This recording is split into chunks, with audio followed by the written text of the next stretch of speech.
Selamat pagi Bapak Ibu Saudara sekalian yang saya kasihi. Senang sekali berjumpa melalui program Renungan Pagi ini. Percayalah bahwa kasih karunia dan kebenaran datang oleh Yesus Kristus. Mari kita terus diperlengkapi oleh kebenaran firman-Nya. Sama-sama kita berdoa. Tuhan Yesus, terima kasih buat kesempatan baru di pagi hari ini. Kalau kami boleh bangun, terpujilah namamu Tuhan. Terima kasih buat kasih karuniamu. Sebentar kami mau mendengarkan firman-Mu. Kuduskan hati kami. Roh Kudus tolong kami supaya kami dapat mendengar dengan baik, mengerti dengan baik, dan melakukan firman-Mu. Pakailah hamba-Mu, urapi untuk dapat menyampaikan kebenaran firman-Mu. Dalam nama Yesus. Amin. Mari saudara kita buka ayat tema daripada renungan pagi ini yang terdapat di dalam Yohanes 1 ayatnya yang ke-29. Saya bacakan untuk Bapak Ibu Saudara sekalian. Pada keesokan harinya Yohanes melihat Yesus datang kepadanya dan ia berkata, "Lihatlah anak domba Allah yang menghapus dosa dunia." Tema kita pagi ini adalah hanya Yesus dalam tema besar iman yang memerdekakan. Saudara, perkataan firman tadi datang daripada Nabi Yohanes Pembaptis yang ditulis oleh Rasul Yohanes, ya. Yohanes Pembaptis atau John the Baptist, ya, bahwa iman yang menyelamatkan hanya ada di dalam Yesus. Tadi dikatakan anak domba Allah yang menghapus seluruh dosa dunia. Bahwa Allah Bapa merancangkan keselamatan untuk semua umat manusia sesuai pilihannya. Saudara ya, Allah Bapa merancang keselamatan. Yesus yang adalah Allah anak datang ke dalam dunia, berinkarnasi ke dalam dunia, ya, ada di dalam sejarah, ya, menggenapi rancangan atau rencana Allah untuk menyelamatkan manusia. Setelah dia kembali kepada Bapa di sorga, bersama-sama dengan Allah Bapa, anak Allah bersama-sama, dia mengutus Roh Kudus, yaitu Allah Roh Kudus, untuk dapat mengerjakan, melaksanakan keselamatan melalui berita Injil Kerajaan Allah melalui saya dan saudara. Sampai kapan? Sampai Yesus datang kembali, saudara, ya. Yohanes Pembaptis ini adalah Yohanes, nabi yang pertama yang ada di dalam perjanjian baru. Kalau di dalam ayat yang ke-23 dikatakan seperti ini, saudara. Yohanes 1 ayat 23, jawabnya, "Akulah suara orang yang berseru-seru di padang gurun. Luruskanlah jalan Tuhan," seperti yang dikatakan Nabi Yesaya. Nabi Yesaya bernubuat bahwa ada orang yang akan berseru-seru di padang gurun. Dan sampailah kepada Nabi Yohanes Pembaptis. Ya, Yohanes Pembaptis ini kalau kita dilihat di dalam Lukas 1 ayat 41, ya saudara, dia dipenuhkan Roh Kudus, ya, pada usia 6 bulan ketika ada di rahim ibunya yang bernama Elisabeth. Temukan ayat itu, saudara, ya, Lukas 1 ayat 41. Dia juga merupakan nabi pertama di dalam perjanjian baru setelah melewati masa ketika Allah tidak berbicara, yang disebut dengan silent ages, 400 tahun. Bahwa Allah tidak pernah berbicara kepada manusia. Dan pada saat itu berbicara melalui Nabi Yohanes Pembaptis, yang dia merefleksikan, menyatakan nubuatan Nabi Yohanes yang terdapat di dalam Yesaya 40 ayat yang ketiga dan kelima. Mari kita baca, saudara, ini penting sekali, ya. Pribadi Yohanes, orang yang mempersiapkan jalan bagi kedatangan Kristus. Bunyinya Yesaya 40 ayat 3 sampai 5, ada suara yang berseru-seru, persiapkanlah jalan, persiapkanlah di padang gurun jalan untuk Tuhan. Luruskanlah di padang belantara jalan raya bagi Allah kita. Setiap lembah harus ditutup dan setiap gunung dan bukit harus diratakan. Tanah yang berbukit-bukit harus menjadi tanah yang rata. Dan tanah yang berlekuk-lekuk menjadi dataran. Maka kemuliaan Tuhan akan dinyatakan dan seluruh umat manusia akan melihat bersama-sama. Sungguh Tuhan sendiri telah mengatakannya. Jadi kurang lebih hampir lebih dari 400 tahun yang lampau, Nabi Yohanes, dalam hal ini Yohanes Pembaptis, nabi yang menggenapi daripada perkataan Nabi Yesaya, saudara. Ya, bahwa dikatakan luruskan jalan yang berkelok-kelok, ya, harus dibuat lurus. Ya, berkelok-kelok, kalau jalan ini bicara tentang hati, saudara. Pikiran kita, saudara. Mungkin yang hatinya, pikirannya, ya tidak lurus, berkelok-kelok. Ya. Banyak orang yang cara berpikir, berkata-kata itu berbeda, saudara. Ya, karena banyak akal untuk melakukan yang tidak benar. Jadi ini jalan yang harus diluruskan. Ya. Harus diluruskan supaya ketika Kristus datang semuanya siap menerima daripada kebenaran Injil Kerajaan. Bahwa dikatakan setiap lembah harus ditutup. Ada satu lembah, ada satu kekurangan-kekurangan. Ya. Kekurangan-kekurangan saya dan saudara seperti apa? Harus ditutup. Kelemahan saudara dan saya harus ditutup. Kemudian dikatakan setiap gunung dan bukit harus diratakan. Gunung dan bukit bicara mungkin kesombongan. Kemampuan ketidak rendah hatian kita. Merasa tahu, merasa bisa, saudara. Harus diratakan. Supaya kita menjadi gelas yang kosong. Untuk menerima kebenaran firman Tuhan. Dan hati kita yang baru. Pikiran yang baru. Dipenuhi oleh kebenaran firman Tuhan. Dan dikatakan selanjutnya, ya, berbukit-bukit harus menjadi rata. Dan tanah yang berlekuk-lekuk, yang tadi dikatakan harus jadi dataran. Satu persiapan bagi kedatangan Kristus untuk dapat menyelamatkan umat Tuhan, termasuk saudara dan saya, yang sudah digenapi 2000 tahun yang lalu. Jadi saudara, kalau dikatakan tadi, nabi yang menggenapi nubuatan Yesaya, kita sudah tahu. Dia juga nabi yang banyak membaptis dengan air untuk pertobatan. Saudara dapat baca di dalam Matius 3 ayat yang ke-7, saudara, ya. Dia membaptis dengan air untuk baptisan pertobatan, pengakuan dosa, ya. Baptisan dengan air. Kemudian dia juga membaptis Yesus bukan untuk pertobatan, tetapi untuk menggenapi seluruh kehendak Allah, ya. Jadi bagi orang-orang yang berdosa, ya, dibaptis untuk pertobatan, mempersiapkan jalan bagi Tuhan. Tetapi Yesus sendiri, ya, dibaptis oleh Yohanes bukan untuk pertobatan satu-satunya.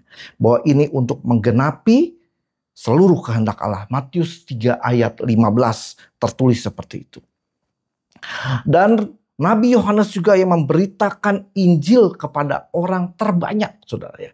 Jadi sebelum Yesus ada, dia sudah memberitakan Injil, ya, sesuai dengan pesan Allah di dalam kehidupannya. Lukas 3 ayat 18 itu tertulis, memberitakan Injil kepada orang banyak, bahkan dikatakan termasuk orang Farisi, orang Saduki, bahkan ada katakan tentara-tentara, ya. Orang-orang ketika itu datang kepada Yohanes untuk dibaptis, ya. Dia juga yang bernubuat, ya, bahwa Yesuslah yang akan membaptis dengan Roh Kudus, ya. Jadi Yesus membaptis dengan Roh Kudus. Yohanes membaptis dengan air untuk pertobatan. Dan dia menubuatkan, mengatakan bahwa Yesuslah yang akan membaptis dengan Roh Kudus, ya, untuk orang-orang suci. Ada di dalam Matius 3 ayat yang ke-11. Dan pribadi yang tegak lurus Yohanes Pembaptis ini. Nabi yang berani tegas menegur dosa daripada Raja Herodes. Lukas 3 ayat yang ke-19. Kemudian nabi yang paling sebentar, saudara ya, paling sedikit umurnya, saudara ya, ketika dalam pelayanan. Dan ia mati dipenggal oleh Raja Herodes. Ya saudara, Matius 14 ayat 10 mencatat seperti itu. Tetapi meskipun masa pelayanan umurnya termuda, namun dampaknya adalah besar bagi gereja Tuhan. Ya, bagi kita semua untuk Injil Kerajaan Allah sampai hari ini. Pasti ketika saudara percaya Yesus sebagai Tuhan dan Juru Selamat, sakramen baptisan itu harus menjadi milik kita semua. Bahwa kita mengaku percaya bahwa Yesus adalah Tuhan dan Juru Selamat. Itulah saudara satu persiapan yang luar biasa yang Allah Bapa lakukan untuk menggenapi kedatangan Yesus menyelamatkan manusia. Maka seperti ayat utama tadi dikatakan bahwa pada keesokan harinya Yohanes melihat Yesus datang kepadanya. Dia katakan, lihatlah anak domba Allah yang menghapus dosa dunia. Anak domba Allah, anak Allah yang datang ke dalam dunia untuk menghapus dosa dunia. Ada satu persiapan yang luar biasa saudara. Seringkali kita sepertinya sangat sepele ya. Percaya Yesus sebagai Tuhan dan Juru Selamat, selesai. Tapi ketahuilah Allah mempersiapkan dengan sangat teliti, sangat detail bagaimana dia bekerja untuk menyelamatkan manusia. Sampai Yesus datang ke dalam dunia. Ya, kemudian Yesus sendiri yang berkata di dalam Yohanes 14 ayat yang ke-6, ini menjadi pernyataannya. Yohanes 14 ayat ke-6 saya bacakan. Kata Yesus kepadanya, akulah jalan, kebenaran, dan hidup. Tidak ada seorang pun yang datang kepada Bapa kalau tidak melalui aku. Satu pernyataan keteguhan yang sangat luar biasa. Tidak ada seorang nabi pun yang menyatakan bahwa dia adalah jalan. Dia adalah kebenaran. Dia ada hidup. Yohanes 1 ayat 28 mencatat bahwa dia datang dari Bapa. Dan dia ada di dalam dunia. Dan ketika dia bertugas di dalam dunia, pelayanannya selesai 3,5 tahun, dia naik kembali ke surga. Ya, ada satu perjalanan 2 kali saudara ya. Dia turun ke dalam dunia dan dia naik ke surga kembali. Karena dia adalah anak Allah. Dan dia adalah pribadi Allah yang kedua. Anak Allah itu Yesus sendiri.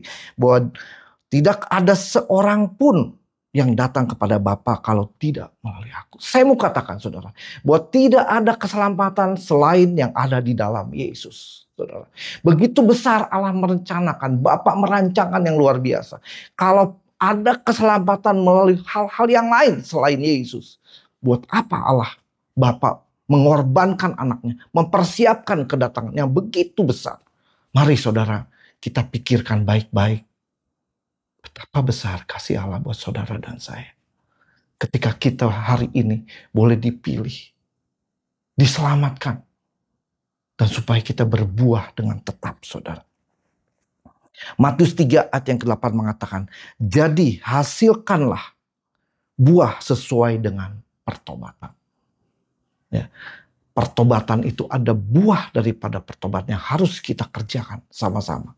Untuk apa? Untuk memenangkan jiwa. Bagi apa? Bagi Injil Kerajaan Kristus. Dan Roh Kudus yang ada di dalam kehidupan kita. Yang tidak pernah meninggalkan saudara dan saya. Dia senantiasa akan menolong saudara. Menjadi guru yang akan mengajar. Menjadi orang yang memperingatkan untuk dapat saudara melakukan kebenaran firman Tuhan. Dan menyampaikan berita Injil. Kesaksian melalui diri kita sendiri sebagai anak-anak Tuhan, saudara. Itulah yang merupakan buah yang sesuai dengan pertobatan, saudara. Kerjakan semua itu, keselamatan bagi Kristus. Jadi tidak ada alasan untuk kita tidak percaya bahwa hanya Yesus satu-satunya jalan menuju keselamatan. Jalan satu-satunya menuju Bapa yang ada di dalam kerajaan surga. Percaya, pegang kuat-kuat saudara. Ketika kita mengenal firman, pertobatan itu yang artinya meninggalkan yang lama. Metanoia, tidak melakukan lagi kejahatan. Ya, kalau pernah seperti jalan yang berlekuk, lekuk, ya, jalan yang seperti bergunung-gunung kesombongan, tinggalkan. Metanoia, berbalik semua ke arah Kristus dan berbuah bagi Kristus, saudara. Ini yang menjadi pokok renungan kita pagi hari. Biarlah dalam perjalanan, dalam pekerjaan apapun yang sudah, mari renungkan kebenaran firman Tuhan. Hanya satu-satunya jalan untuk menuju kepada keselamatan. Yang menjadi perenungan kita pada pagi hari ini ada 3 poin. Percayakah Yesus adalah jalan satu-satunya menuju kepada Allah Bapa? Percayakah saudara? Ada pepatah yang mengatakan banyak jalan menuju ke Roma, saudara. Karena ketika Romawi menjadi the great empire, merebut semua ya daerah-daerah itu, dia membuat jalan dari semua daerah jajahannya untuk jalan yang bagus menuju ke Roma. Dan muncullah istilah itu, banyak jalan menuju ke Roma. Tetapi untuk keselamatan kita harus percaya, hanya satu-satunya ada di dalam Yesus, anak Allah Bapa, pribadi Allah yang kedua, saudara. Dengan Roh Kudus yang sudah ada di dalam kehidupan kita yang bekerja setiap hari.